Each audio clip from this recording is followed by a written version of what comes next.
Thank you so much for staying on the AM show. It's now time to bring you our headlines. And as you may expect, I don't have any papers today. It's the holiday season and the papers are on a break. But there is definitely a lot happening. And on myjoyonline.com, we have those headlines for you. So there you have it. The banner story. Government includes individual bondholders in domestic debt exchange. And I miss my former role, but I am relieved. John Buedu, I blame myself for my defeat. John Buedu again speaking on the probe with MFR Pawu yesterday. And so we'll just take it a story at a time. I've been joined by Executive Director for the Media Foundation for West Africa, Suleimana Brahima. Merry Christmas to you, Suleimana, and I hope the season is treating you well. Merry Christmas and good morning to all our cherished viewers and listeners. Well, it's a holiday season, a little break from work, and that must be refreshing for everyone. A break from work for you, but not for me. So we'll see how it goes in the coming days. But let's start off with that announcement about the debt exchange program, individual bondholders being included now, and the extension of the deadline from December 30 to January 16. This is the second time the deadline is being postponed. I mean, what goes through your mind as you hear all these new dimensions to the debt exchange program? Well, for me, it appears to be another round of quite a confused policy position or policy decision.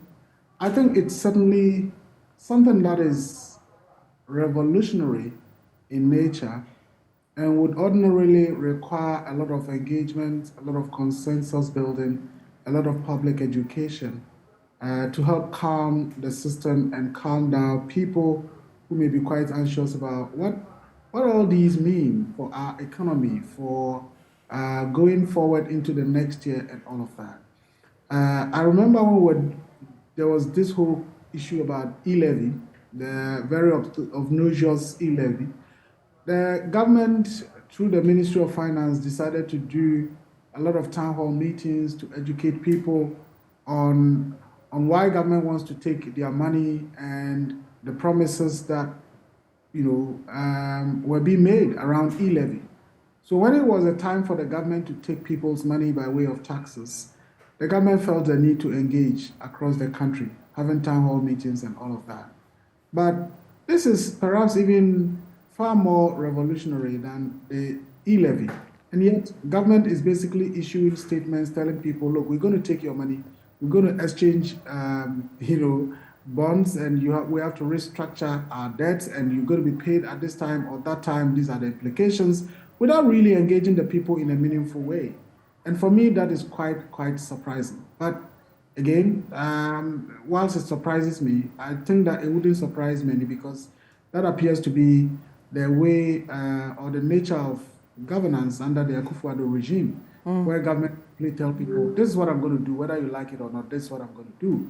And it's really, really unhelpful. And so what are your impressions about how organized labor pushed so much to get the pension funds exempted from the program? Because like with the e-levy, we saw a pushback, but government still had its way. How does this come to you, especially with regards to how the TUC and organized labor really held their fort? Well, it was a very impressive fight on the part of TUC and the Labour front.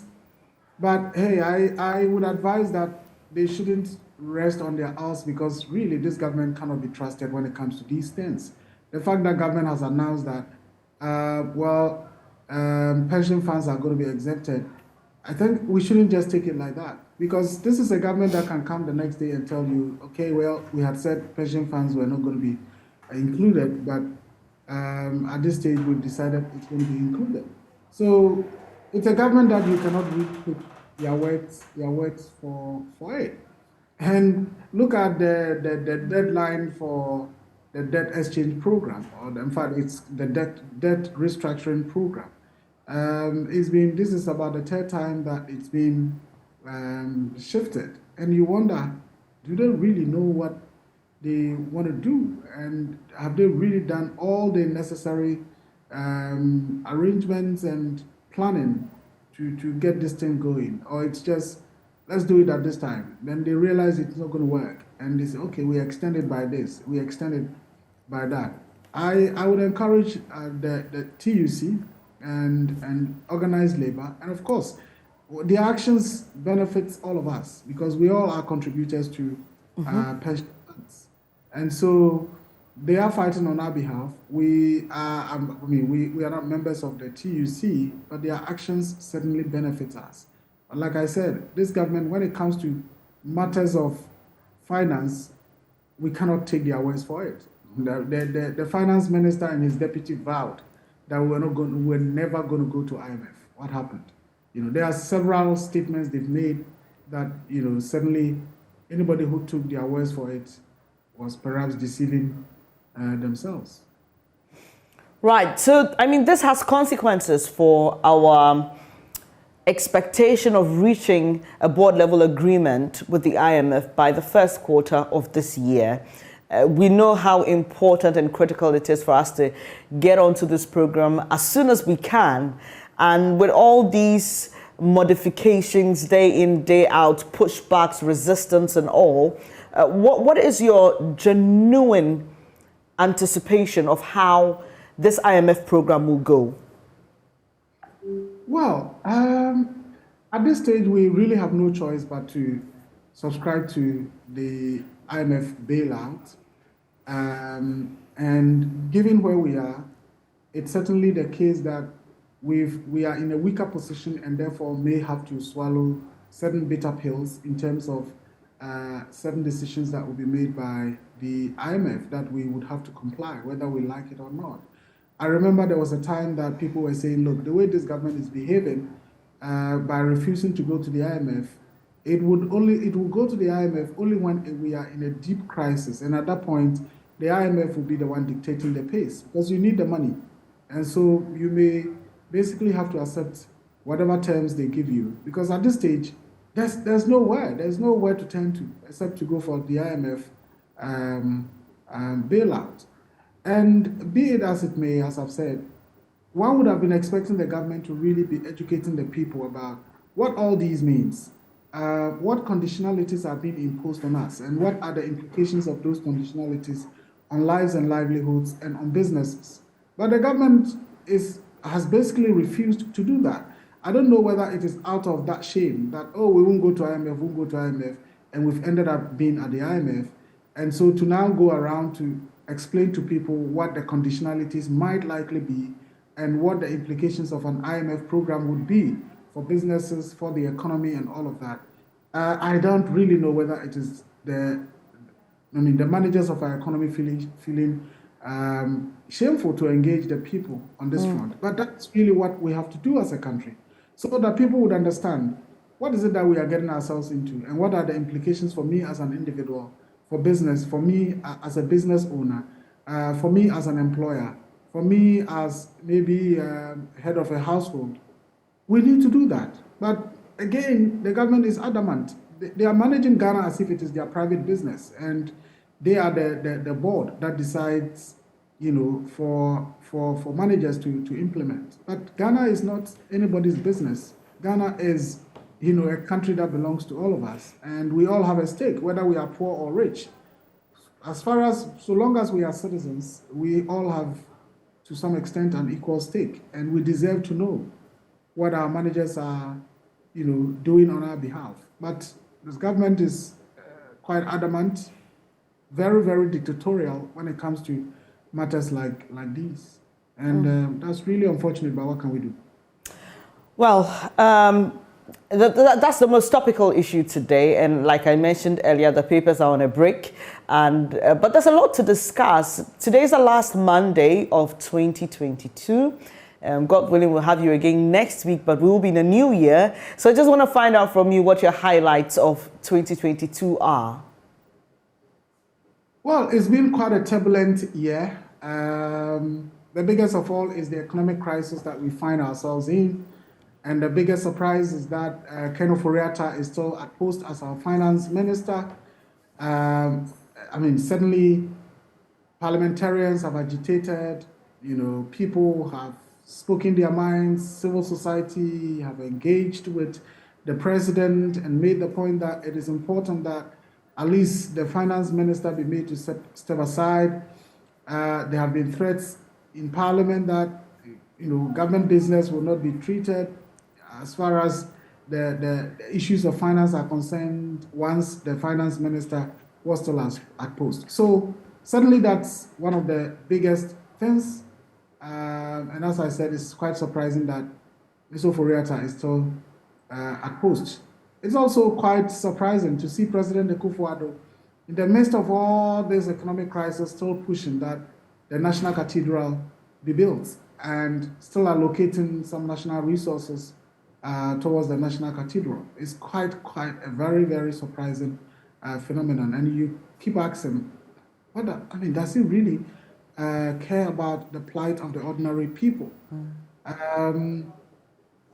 Of course, we on the international front, Russia-Ukraine is a big development. Whether we agree or not, there's been some implications on the global economy, on the global food supply chain, on the global fertilizer supply chain. And of course, even though we may not be impacted directly in terms of lives, what is happening in Ukraine is quite devastating. To see the number of lives that have been lost because of a debate over a policy whether Ukraine should join NATO or not is quite a very, very disturbing phenomenon. And then, of course, on the media front, remains quite turbulent. Had our lowest ranking this year, moving from the 30th to the 60th, moving from the 3rd in Africa to the 10th in Africa, and having countries like Sierra Leone, the Gambia, Cote d'Ivoire, Burkina Faso, all coming ahead of Ghana, has been a very, very disturbing development. I hope that we as journalists, media owners, media managers will do their part to ensure that on our side, we do what we have to do. But the biggest part remains with government. That must commit to improving safety of journalists, ensuring that journalists are safe to do their work, not manipulating the media from the corporate side of things and from the advertising side of things, to ensure that our democracy is strengthened and people can have their say. I think it's been quite a turbulent year, but once we are all alive and kicking, we thank God for that. And those who have departed, we pray that God have mercy on their souls. And so to all media folks, to all journalists, Merry Christmas, and wishing all of us a prosperous new year in advance. Right, talking of a prosperous new year makes me believe that even though things are dim now, you're hoping for a better 2023. And it's interesting how you touch all the major aspects: local, economy, politics, international, and then you bring it back home to the media where you belong. We claim you every time. But in 2023, obviously we know there's one major thing hanging over our necks, which is the IMF program and how it will impact our economy. It will also be the year before the elections, and it usually is a major one. Even though we have our elections in December, we would see some major machinations, even though we've seen it happening on both for the two major parties. We're going to see it get a little more intense as we approach 2024. What are your expectations? Well, you are absolutely right. 2023 perhaps may be even hotter than 2024, because it is the year that I believe the NDC would settle on its presidential candidate. and the MPP would also settle on its presidential candidate. I think the battle within the NDC may not be as tougher as it would be within the MPP. From the NDC, I think it's obvious that President Mahama is a clear front runner, and so it wouldn't be surprising to see him emerge as the candidate for the NDC for 2024. In the MPP, it's not that clear cut. You have, the vice president, you have Alan Tremantin, you have Kennedy Ejapon, you have Kwabena Ejapon, the Agric Minister Uswefri Akoto, all running. And because these folks are in government, there's going to be a lot of turbulence around. Already we are beginning to see quite a lot of that. Secrets will be revealed. There will be a lot of exposures. The media would be used much more aggressively. And so I think that the biggest thing would be the MPP's processes to elect their flag bearer. And I just hope that it will be done in a very democratic way. The party has always proven to be quite efficient when it comes to matters like these. But certainly the campaign for 2024 would begin in 2023, even apart from the elections of the flag bearers. And of course, we cannot write off the other political parties. I'm sure they will also go through their processes to elect their flag bearers. Already we are hearing that those within the Nkrumah fraternity are planning to come together this time around to have a common front. So the CPP, the PPP, the PNC, and I suppose even the APC as well. And if they are able to do that, I'm sure they would also be a very strong force to contend with. And all that will happen in 2023. The NDC has a new executives, even though, yes, the chairman is not new because he was the general secretary. One of the major things has been whether or not they would re-engage at the in the IPAC processes, which I think is one of the main pillars of our democratic consolidation. And I just hope that with a new leadership, there would be a way to engage with the IPAC processes so that we can have a very fruitful process towards 2024. So yes, politically, 2023 will be a hot season, and we look forward to it. Right. Looking forward to 2023 in the perspective of President Akufo-Addo is going to be a better year. He says that our economy will bounce back. He made a statement while delivering his Christmas message. And I'll just bring you some highlights. Over the last 3 years, we've been confronted with our own captivity in Babylon moments. We had to ride turbulent storms and we were faced with the unknown. He continues to say, I am happy that in spite of it all, we are beginning to emerge out of the difficulties, which encourages me to say that with hard work, dedication, and continued prudence in the management of the affairs of our nation, we will rise up again. Do you share in the use of the word continued prudence? We've heard you and other people talk about how this government has not done too well when it comes to managing the economy, but the president thinks that they've actually been prudent. Do you agree? Absolutely not. And I'm not surprised the president says that, because I think that we have a president who perhaps really doesn't feel what the ordinary people feel, and I don't know why.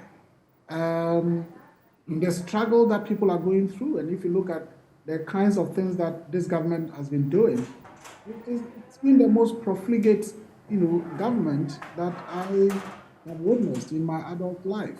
You've had a president under our economic circumstances, doing all the luxurious chartered flights, a government that whilst people are struggling, if you talk to ordinary people in communities, even to have one meal a day is a struggle. And yet the president says, I am building a cathedral, and allocating monies, millions of Ghana cedis, to the extent that even when we are confronted with a crisis and are begging IMF for a bailout, the president and the government still make allocation towards the building of the cathedral. When people are complaining from labor front to civil society to the media to parliament to chiefs, everybody saying that, Mr. President, your government is too big for the kind of situation we find ourselves in. And so trim down your government. What has the government done? Not even a single minister, not even a single appointee, has been made to go. We still have the big size of government that he started with in the second term. And so it's basically a case of feeding the rich with the meager things that the ordinary and the poor people are earning, and they go to the extent of even saying that they are even removing the 100 cedis threshold on e-levy so that they can collect more money from the poor people to subsidize this government, to subsidize people who are well-to-do, people who are doing all the deals, people who are signing all the inflated and bloated contracts, and so on. That's the kind of government we have. A government that clearly doesn't care about the poor people in the rural areas. The person who survives on maybe 100 cedis or 200 cedis a month, So to the extent that even if you are sending 20 cedis or 30 cedis, you have to pay e-levy.